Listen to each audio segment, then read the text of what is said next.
It's my joy to introduce to you Sami Dipasquale. I've known Sami for about 13, 14 years, and he's a man for whom I have much love and much respect. Sami was born in Jordan, grew up in the Middle East, in Cyprus and Egypt, India, and just spent time around the world before then going to college. Went to Wheaton College, studied international development, and then also did an MBA in organizational leadership at the University of Texas in El Paso, where he now lives and serves with Ciudad Nueva. I'll tell you a little bit more of that in a moment. That's a community development organization, but he also serves on the board of what is it's kind of the clearinghouse. Many of you know this, in this organization for North America called CCDA, Christian Community Development Association. All right, here's another whoop whoop. I like that. That's a fantastic place where people just gather. Like this gathering among Anglicans, it's people of all the body of Christ who get together to do what we're doing here, workshops and plenaries, that kind of stuff. And so Sami serves on the board of that organization. And then just recently was invited to serve on the global equivalent of that. It's called Micah Global. And it's nations around the world, Christians and nations around the world, who want to work together globally on these kinds of issues. And so from the global to the national, let's go back to the particular, and this is where I have so much respect for Sami. Sami is the last guy that you would think would ever aspire to that kind of national or global type of leadership. In fact, he's probably squirming right now that I'm talking about him. He does not want attention. He just wants to do the work. He just cares. He just cares about reconciliation. He cares about development. His driving concern is a bridge-building kind of calling. He wants to build bridges between rich and poor, between ethnicities, between anywhere that there's division. He wants to build bridges. It's a ministry of reconciliation, which is our Lord's ministry. So I know Sami from El Paso because that's where we lived before we came here to Christ Church. I was a priest at St. Clement's, and it was during that time that I started Ciudad Nueva, which you just saw a video about that. Sami came to church and started working with our community development organization. And I'll leave you with this just little snippet about him and his character. He wanted to work with what we were doing at Ciudad Nueva in a way that was more than just a few hours a week volunteer, but we weren't yet at the place where we could give him a kind of sustainable lifestyle job. So for a couple of years, in order to work with Ciudad Nueva, he just waited tables. He had 2 different restaurants. He waited tables because his real calling that he really wanted to do was be among the vulnerable and on the margins and in an under-resourced neighborhood and love that place and contribute to that. And so eventually we got to a place where he could then join staff, and he has led that organization with great skill for the past 10 or 12 years. So, Sami, would you come on up, please?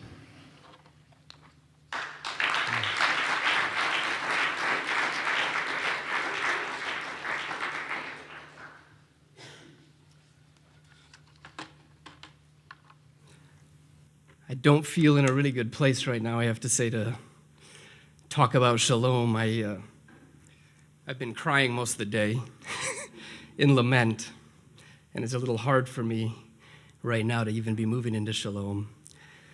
And to the point where I'll probably be shifting up some of what I do. I think when I approach sort of talking about something like this, I don't know how to talk about it outside of my life, my context, or what I've experienced or witnessed. And so a lot of it's just going to come from that. So as Cliff mentioned, I grew up in Jordan. My parents are American. They were working with the church in Jordan. They still live in the Middle East. They've lived around the Middle East. Now they're back in Jordan. They work at a hospital that's up on the border with Syria and Jordan. And grew up sort of moving back and forth between the Middle East and the U.S. Was pretty comfortable in both languages, attended school in Arabic. And so when I think, sort of late high school, when I hit suburbs of Chicago and was sort of like hit the center of evangelicalism in the U.S., it really caught me off guard. I could say it like that. I didn't feel like I belonged, but I looked like I belonged. So I could walk around and it sort of, I could fit in. But after a couple of years, I attended Wheaton College for a couple of years and sort of fled after a bit. There was a lot of internal struggle as well. But part of if I really think about it, I think what I struggled with is I didn't really see many people contending for shalom. I saw many people who were interested in really developing their relationship with God, but it didn't necessarily transfer to shalom and peace and wholeness in what was around me.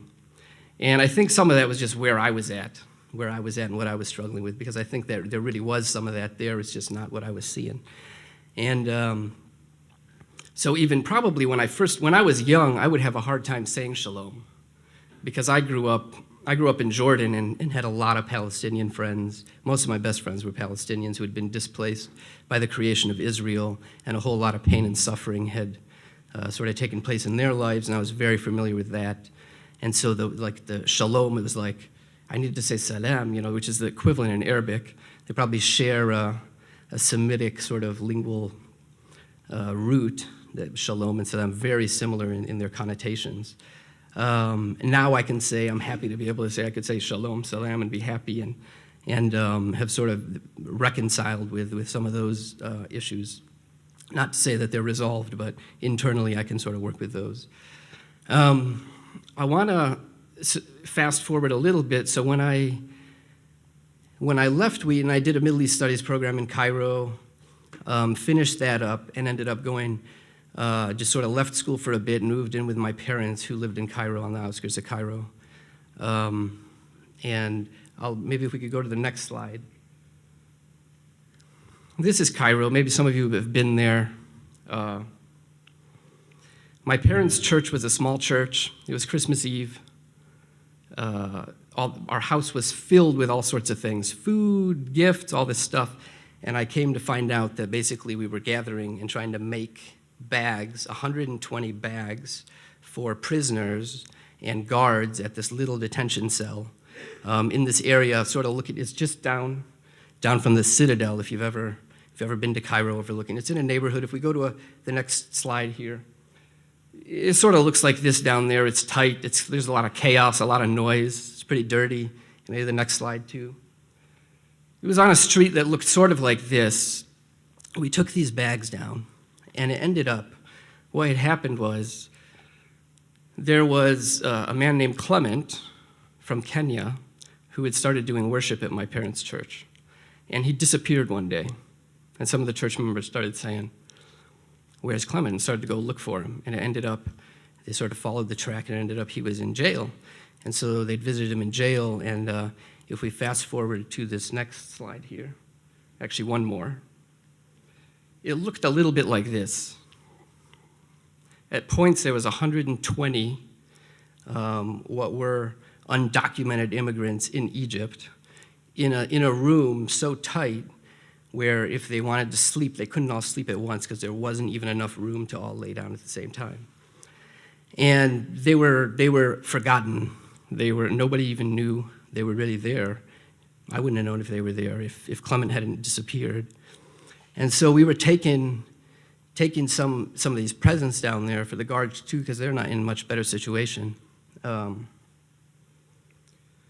And it's sort of, I think the initial scene sort of reminded me of a medieval setting where it's this dirty street, a lot of chaos, thick door, tiny little window with bars. It opens up. Sorry, one second.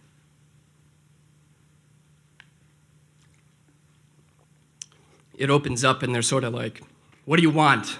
And you're just sort of banging, and they won't really open the door, and it's like, "Hey, we're here to bring these gifts," and maybe they want a little bakshish, a little tip to get in at every level, sort of to try to get in there. But we bring the presents in, and it was amazing to see sort of a mass in there of forgotten, hurting prisoners who, and a typical story was basically sometimes a village, a town, certainly the family had come around one of these individuals, and he was the hope. It was all men in this situation. He was the hope for that family, sometimes for the village. So everybody had put all their savings into buying a round-trip ticket to Egypt in the hopes of getting over to Europe.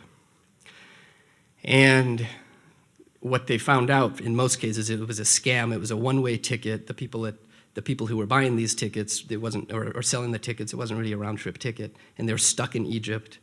It's really not that hard to get it's not that easy to get from Egypt over to Europe, and they ended up stuck in Egypt, and they're there without any documents and treated very badly, sort of the bottom rung, and eventually just rounded up and thrown into prison.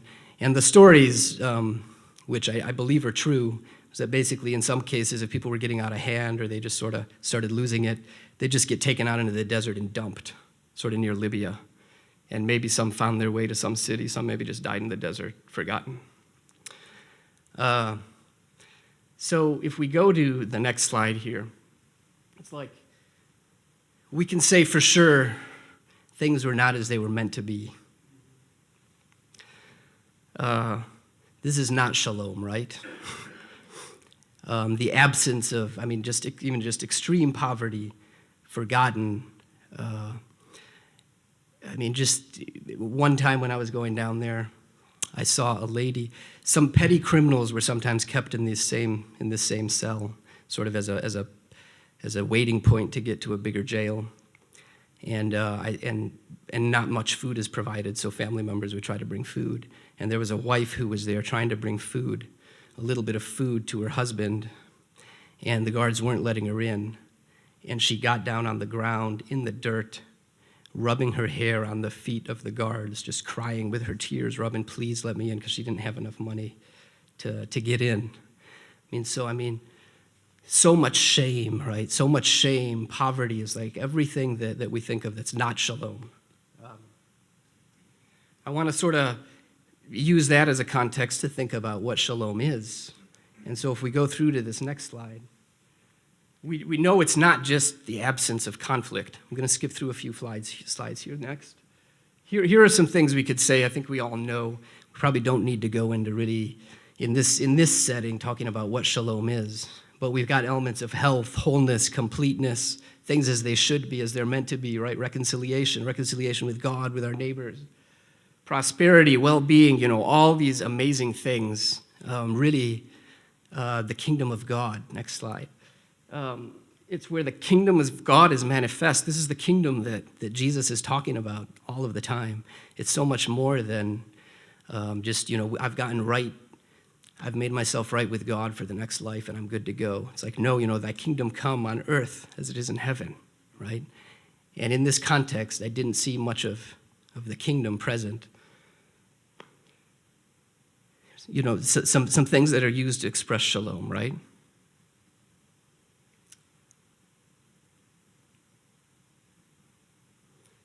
And the next one. The way God intended things to be. And the next. So we know, we get an idea, right, in this Isaiah passage of like what the new heaven and the new earth looks like, right? We can pull out some of these things. There's going to be joy. No more sound of weeping, right? No more cries of distress. People don't die at a young age or before they're meant to. And then a whole lot of knots. It's interesting, right? Like, they shall not build and another inhabit. They shall not plant and another eat. So these are some, we all know these passages, I think, inside out. And we know this is a vision of what it can look like. So, the question for us is, we're stuck in this world where we're lamenting, where there's so much pain, where we've had creation, we've had this fall, this break with God, and then we're aspiring for, God has come and reconciled all things, but it's here, but it's not yet. So how do we get there? How do we contend for shalom in the midst of all of this? And I wanted to go back to the story here and just tell you a little bit about a lady called Baris, because from Baris, I think, whether I realized it or not, I learned a whole lot of things. And so I had become, my heart was broken in this situation where I'm like, I don't know what to do. Well, there was this lady, she was from New Zealand. She was a widow. Her husband had died, and she was quite elderly. She was frail. She wasn't that strong. She could hardly speak any Arabic. She had moved over to Cairo to help in a capacity like in a library, like in a sort of administrative position with a ministry. And she attended my parents' church, and she became aware of this situation. And she wanted to go down and visit regularly. And she didn't speak much Arabic, so I would go with her to translate or to interpret. And we would drop by sometimes the apartment where some of the migrants lived, and then we would take messages or presents from the church or food down. And we'd show up at the door, and it would, we'd knock, and they'd be like, grumpy and like, what do you want? And we'd tell them, hey, we're coming to visit. The prisoners are like, no, you can't. And we'd just go through the same sort of thing. She would never want to pay a bribe. So they'd be like, you could tell they're just waiting, they're waiting. And she'd be like, no, we're not going to. But I'm the one who's having to translate. It's not me saying, she's like, no, we're not going to. And I'm like, she says we're not going to. And they'd be like, well, you need to. And I would tell her, well, we need to. And she'd be like, no, we're not. I'm like, no, we're not. And it was a really strange and uncomfortable situation. And all of my instincts sort of having a feel for how things would go in that setting. I have a feel sort of how it would normally go, and this is not how it would normally go. But by that time, they've opened up the door, and she just starts walking through the guards. And she's just like walking. And I would sort of be walking past her, sort of shrugging my shoulders at the guards. But the amazing thing is there's so much high respect for elderly and for women, especially elderly women in the Middle East, that nobody would ever touch an elderly woman. So she could just walk right through them, and they're never going to block her or stop her or touch her. So she would just walk through, and we would go, and they'd be sort of all grumpy around us, and we would talk to the prisoners. And what was probably just an amazing blessing to me, well, there were so many, but it wasn't like the presence of God was not there in the prison. It was there. In fact, the faith of some of those in the prison humbled me so much. They had way more faith than I did. And yet there's still not shalom, right? We don't have shalom there. We don't have this peace and wholeness, prosperity. They're in jail. And so it's sort of a crazy tension there. But some of the things Baris, through the years, I was only there 3-4 months, and I would go usually once a week with Baris. But then I left. I left the country, and I heard through the years that basically Baris, not single-handedly, but really through her motivation, helped dozens of those guys get out.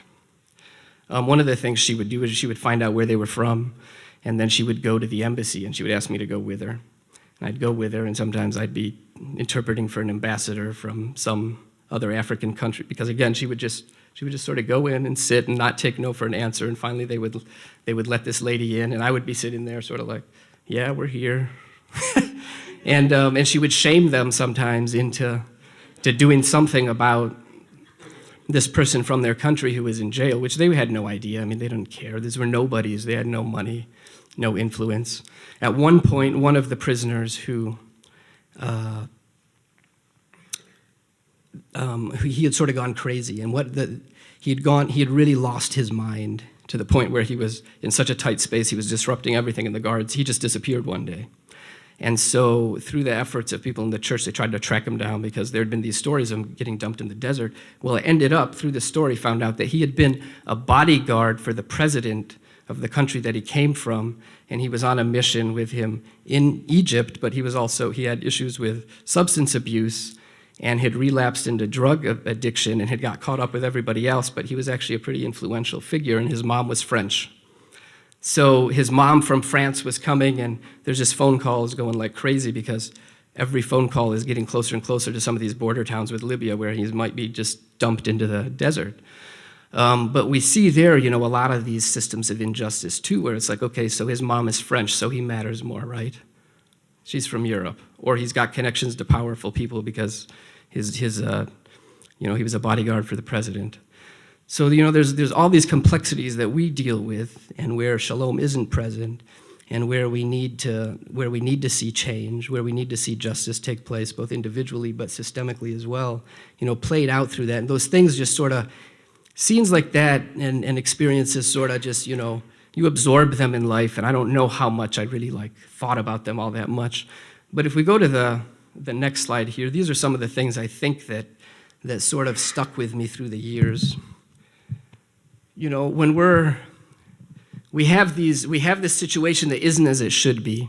We don't know what to do. It's but we know we need to do something because it's not right.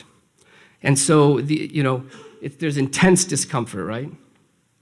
Feel so out of depth, ill-prepared. There's got to be someone else who knows what they're doing, or someone who's got the job or the organization to do this, because we sure don't know how, right? Often there's not necessarily a roadmap. It's where do we go? I don't know. Huge sacrifice sometimes of time, money, space, our lives in many instances around the world. It's systemic, right? It's not just, this is a part of a system that's going on. It's not just that Clement and these friends are in trouble, but there's systems that are in place. How do we confront those?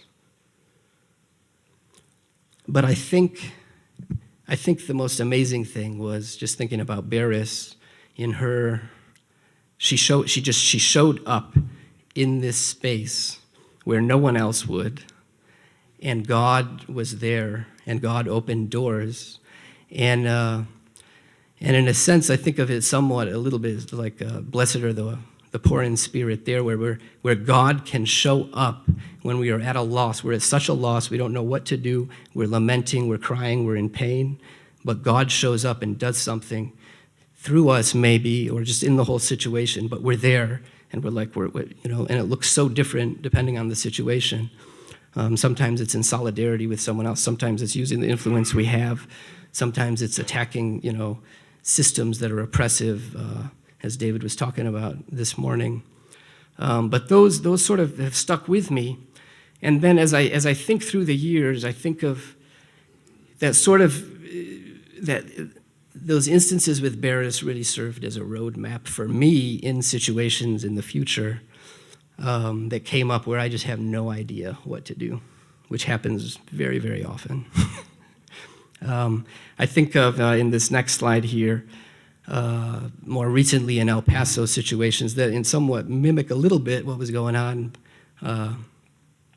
over in Egypt, but we have a fair amount of undocumented immigrants in our neighborhood on the border.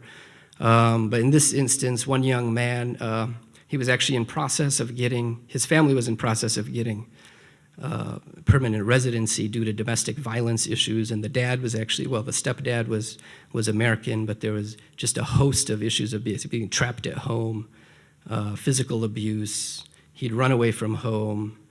A whole lot of people had sort of come around trying to figure out how to keep him safe. We'd figured out a housing situation. We had a volunteer who had power of attorney for school issues.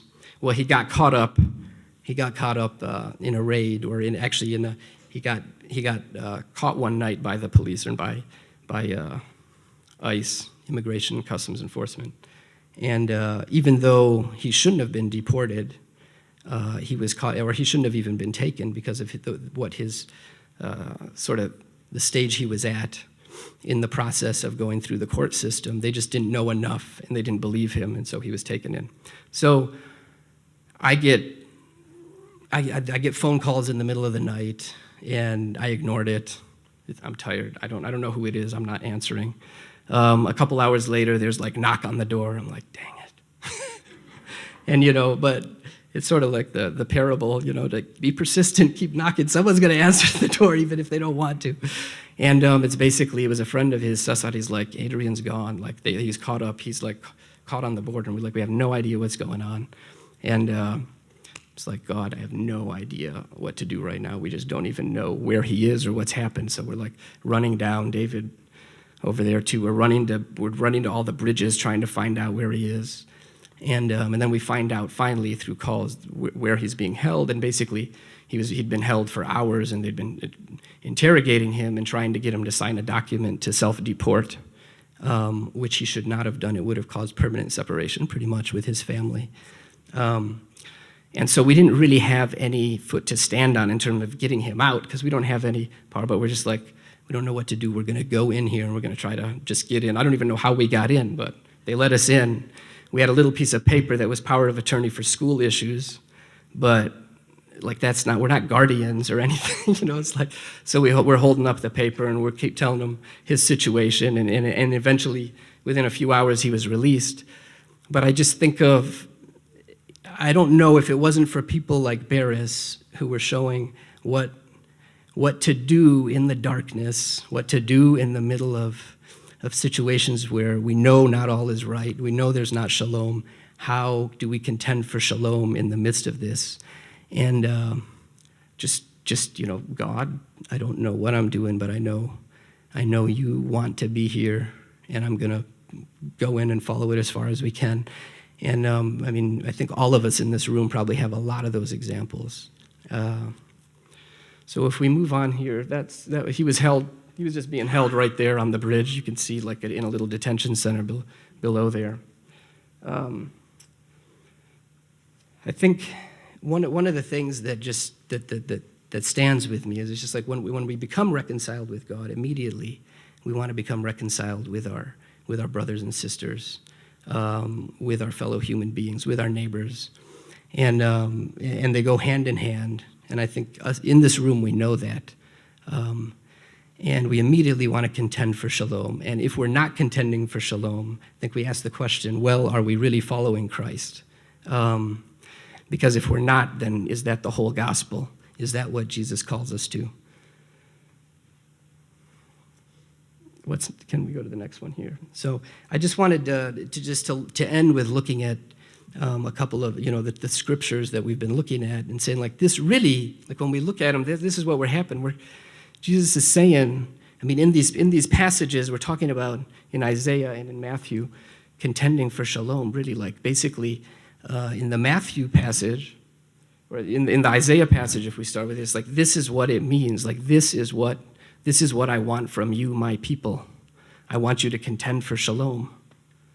And in the Matthew one, again, like if you think about like what is it that's separating? Maybe what is it that's separating those on the right and those on the left? And as I was thinking about it, I was like, I think, it basically what it comes down to is those on the right are contending for shalom. They are seeking wholeness, prosperity, peace, well-being, the kingdom of God in the here and now. And that's why, for me, when I think about my journey, I really left the church for quite a few years, and I was so bitter, and I was so angry, and I was so upset, because I just felt like, this is great, this is great. It seems like your faith isn't demonstrated in loving in contending for shalom, in loving your neighbor, in seeking peace and prosperity in these painful places. And what drew me back into the church was not any words from anybody. I had heard enough words. I grew up around a lot of words. I grew up in the church at many levels. And that's not what I needed to see. What I needed to see was a church that was living out its faith on the margins, caring for those who were loved and who were lost. And it was through people like Barris. It was through seeing sisters of charity, like Egyptian nuns in garbage dumps, loving and caring for orphans and for kids that had been abandoned. It was instances like that drew me. That was like, faith is real. This faith matters. It actually matters here and now. It matters what we do. And when we moved down to El Paso, as Cliff was saying, that's what drew me to St. Clement's and to Ciudad Nueva. It was like, wow, here's a church. St. Clement's is not representative of the community where it's located, but it was a church that was like, we want to be good neighbors, and we don't necessarily know how, but we're willing to we want to move forward and figure it out. And I had really didn't want to necessarily be involved with a church or in leadership in a church, but it was like, that's what drew me. I was like, okay, great. And so as I think of this gathering, and as I think of our churches and our organizations and our denomination, and like, what is it that is going to attract? What is it that is going to make us different than anybody around us? Not different churches, but just what is it of people of faith that draws others to it? It's like when you see something special. I wanted to be around Barris because I'm like, this woman is crazy. Like, this is amazing. How can she even be doing this? And so I'm drawn to it, and I want to ask questions, and I want to understand. And I'm like, what drives you? Why are you doing this? And because I think we see these hints of shalom, right? We don't see full shalom, but there's these moments when somehow a light pierces through the clouds, and we see something. We're like, wow, we see hints of what the kingdom should look like. And we're never going to see it fully, but it doesn't mean we don't stop. We push at every point we can to be contending for shalom. And so I want to end there. Thanks.